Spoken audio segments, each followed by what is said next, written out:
El dilema contemporáneo ya no consiste en or be or not to be.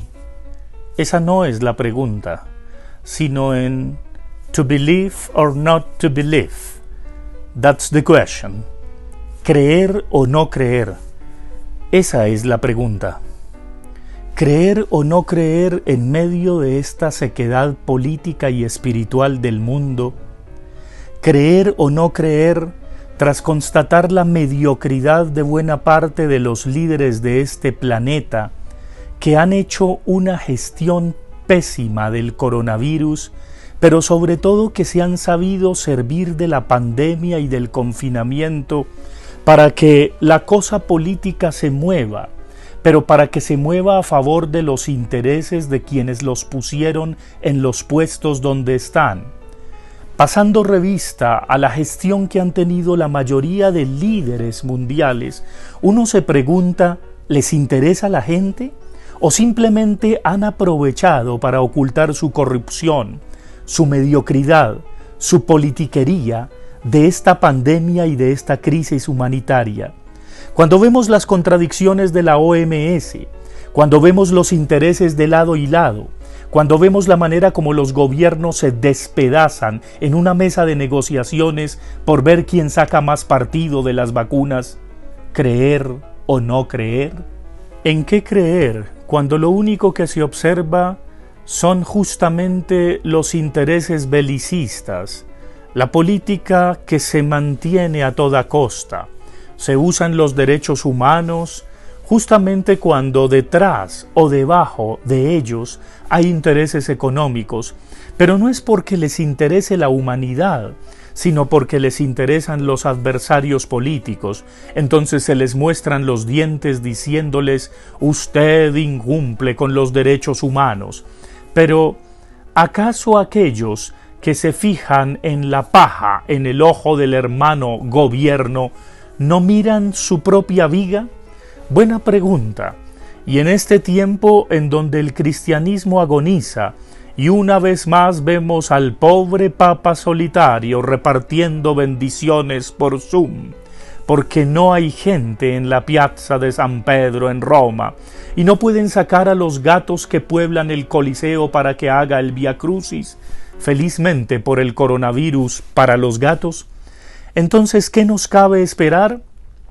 No obstante, podemos decir que Francisco le ha dado un testimonio al mundo a sus 84 años viajando a Irak, tratando de hablar de ecumenismo, de reconciliación entre religiones, entre credos diversos, y bueno, aunque cojeando, allí hay un testimonio vivo de espiritualidad. En estos días santos que de santos tienen muy poco, nos preguntamos, ¿creer o no creer? ¿Creer en qué? ¿Qué diría el nazareno si volviera? Entre otras cosas, el nazareno no es ese Jesucristo superestrella que nos pintan de ojos claros, alto y blanco. Arqueológicamente jamás sería así, y también si lo miramos desde el punto de vista del Evangelio, quizás nadie le creería que es el Mesías, probablemente porque Mesías, salvadores y redentores no hay, y si los hay, los crucifican. En todo caso, si Cristo volviera, sería de nuevo crucificado por aquellos que se las dan de predicadores del bien, de salvadores y redentores de la humanidad, cuando lo único que hacen es salvar sus propios intereses, salvar sus propias mezquindades, y no les interesa la gente, no les interesa el otro. ¿Y nosotros? ¿Qué hacemos en medio de esta sequedad? En medio de este mundo en el que estamos encerrados, en el que evidentemente el estado de excepción se impone, en donde la pandemia del coronavirus nos muestra que la normalidad era lo patético y que no podemos volver a esa supuesta normalidad porque allí estaba el consumo que nos consume, el atentado contra el planeta, el no reconocer el cambio climático y trabajar para tratar de frenarlo un poco. En fin, ¿qué nos cabe esperar? ¿Cómo recuperar la fe y sobre todo la confianza en las instituciones cada vez más agrietadas, cada vez más interesadas en pactar entre lo público y lo privado, cada vez más corruptas, Y obviamente en un mundo donde ya el viaje cada vez es más imposible, porque viajamos a través de Google Earth, en donde el teletrabajo y la teleeducación poco educan y poco son productivos, aunque es el mundo que se nos avecina, en donde tendríamos que regenerarnos, que renovarnos, que renacer. Sí, la experiencia del triduo pascual de los cristianos, de pasión, muerte y resurrección, ojalá nos haga tomar conciencia de nuestra propia pasión, de nuestras propias tinieblas, de nuestra propia muerte, de nuestro propio dolor, de esa separatividad de los otros, del mundo, del planeta, de las cosas, del cosmos, de la ecología, y ojalá que podamos renacer de otro modo, reinventarnos de otro modo, reexistir de otro modo, y más que resistir, tratar de reelaborar nuestra vida, de reenarbolarla, si me lo permiten, porque es la única manera de dar un paso adelante en medio de este mundo tan zarandeado, tan acabado. Dicen que la esperanza es lo último que se pierde y también lo primero que se recupera cuando sale de la caja de Pandora en medio de horrores.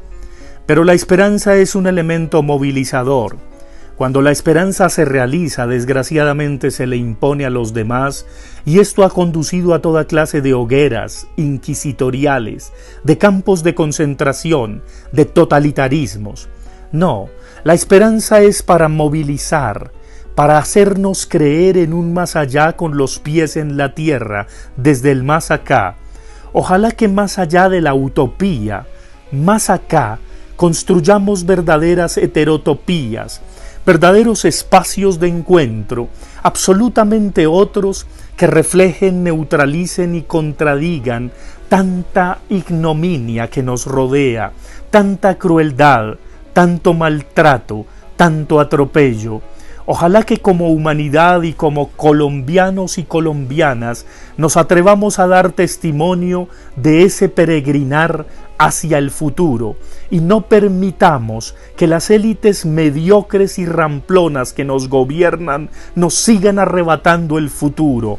No, va de retro. No solamente perdónalos porque no saben lo que hacen, porque sí saben lo que hacen. Su cinismo es tal y su corrupción es tal que están podridas y son sepulcros blanqueados. Deberían retirarse y dejarnos en paz, ir a jugar con sus nietos, y si son cristianos, si se las dan de cristianos, callarse, silenciar su corazón de odio y entender que el pueblo es superior a sus dirigentes, entender que si Cristo volviera estaría con la gente, con los pobres, con los marginados, con los necesitados, con los enfermos de COVID, con los que no van a tener vacuna, con aquellos a quienes le graban los productos del IVA más elementales de la canasta familiar simplemente para tratar de llenar con eso el hueco fiscal de los avioncitos de guerra que quieren comprar para fabricarse un escenario de guerra en la frontera.